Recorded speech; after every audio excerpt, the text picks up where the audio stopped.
नमस्कार, मैं हूं आपके साथ सचिन मेवाड़ और आज बात करने वाले हैं हम चीन की सभ्यता और चीन के जन्मदाता, उनके संस्थापक और इनके आदि पुरुष पानकू के बारे में।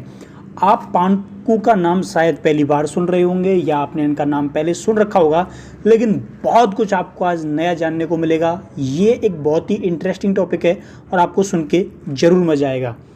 देखिए, आपको पानकू जो हैं इस चित्र में जो दिख रहे हैं वो हैं पानकू। पानकू के बारे में कहा जाता है कि ये चीन के जन्मदाता हैं। चीनी राज्य जो है उसको मध्य राज्य बोलते थे पहले, चुंग राज्य बोलते थे पहले उसको। तो पानकू जो हैं इनका जो जन्म हुआ था वो हुआ था रहस्यमय तरीक़ों से। ठीक है, ये आपको पानकू दिख रहे हैं, ये यहाँ पे आपको पानकू दिख रहे हैं। तो इनका जो जन्म हुआ था वो जन्म हुआ था रहस्यमय तरीके से। आप लोग कहोगे कैसे रहस्यमय तरीके से हुआ था, तो बताते हैं। इनका जो जन्म हुआ था वो हुआ था दिन और रात के संयोग से। ठीक है, इनका जो जन्म हुआ था वो कैसे हुआ था? इनका जन्म हुआ था दिन और रात के संयोग से। देखिए, बताते हैं कि दिन और रात जब मिले थे तब इनका होता है जन्म। तो यहाँ पर जो यांग नामक पुरुष और यिन नामक स्त्री बताते हैं। कौन? यांग नामक पुरुष, यानी कि जो दिन था वो यांग था और रात थी जो थी वो क्या थी? यिन थी। तो दिन को बताया जाता है यांग और रात को बताया जाता है यिन। तो इन दोनों के संयोग से इनका क्या होता है? इनका होता है जन्म।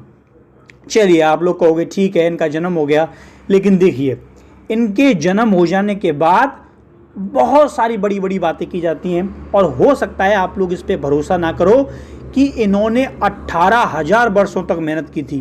क्या बोला मैंने बोला कि इन्होंने 18,000 वर्षों तक क्या की थी? मेहनत की थी। आप लोग कहोगे कैसी मेहनत की थी?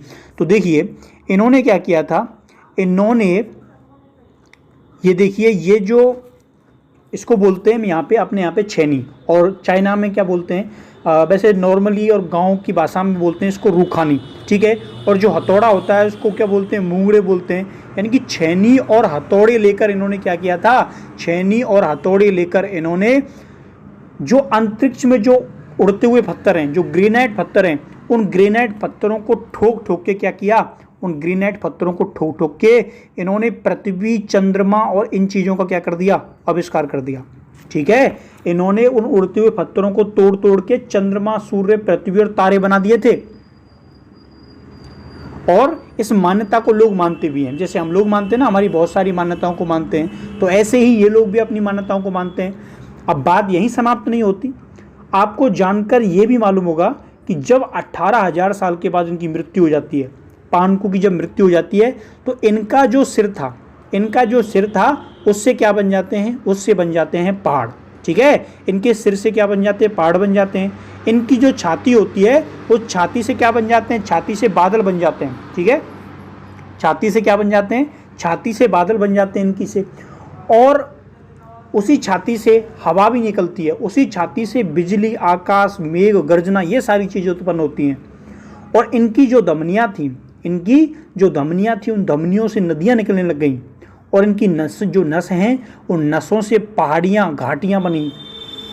और याद रखना है आप लोगों को, ऐसा बताते हैं कि पानकू जो थे, इन पानकू के पसीने से वर्षा होने लगी थी। ठीक है, इनका जो पसीना था उससे क्या बरसात हुई थी।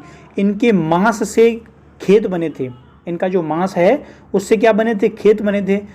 और बालों से क्या बने थे? इनके बालों से बने थे पेड़ पौधे। ठीक है, इनके जो बाल थे उससे क्या बन जाता है? उससे बन जाते हैं पेड़ पौधे। तो आपको विश्वास करना पड़ेगा, क्योंकि ये मान्यताएं होती हैं और मान्यताओं को क्या किया जाता है? उन पर विश्वास किया जाता है। और आपको याद रखना है, इनके पसीने से बरसात बनी थी, मांस से खेत बने थे और इनके बालों से पेड़ पौधे बने थे। तो आगे आप लोग सुनोगे तो आप लोगों को अचरज होगा। क्या अचरज होगा? कि इनके शरीर में अंत में जो कीड़े मकोड़े जो थे वो आकृष्ट हुए, निकले। उनसे आगे जाके क्या बनी? उनसे आगे जाके मानव जाति बनती है। और उसी मानव जाति से क्या होता है? उसी मानव जाति से प्रकृति की रचना होती है। तो भैया ये एक बहुत ही, आप इसे मान भी सकते हो, नहीं भी मान सकते। ठीक है, ये आपकी आस्था का विषय है, लेकिन चीन के आज भी लोग इस मान्यता को क्या करते हैं? विश्वास करते हैं। ठीक है, जैसे आप लोग अपनी मान्यताओं को मानते हो कि उस ईश्वर ने ऐसा कर दिया, उस ईश्वर ने ऐसा कर दिया। ठीक है, तो आपकी आस्था का विषय है, ऐसे उनकी आस्था का विषय है। तो ये थे पानकू। तो पानकू के बारे में आज आपने सुना होगा, आपको अच्छा लगा होगा, और आज आपने ये चीज़ें जान के आपको अचरज भी होगा। हो सकता है क्या, ठीक है, आप सोचोगे ऐसा भी हो सकता है क्या।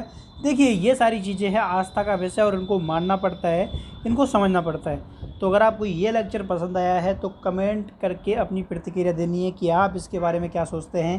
तो मिलते हैं नेक्स्ट वीडियो में, तब तक के लिए थैंक यू, धन्यवाद, बाय बाय। स्वस्थ रहो, व्यस्त रहो, घर पर रहो।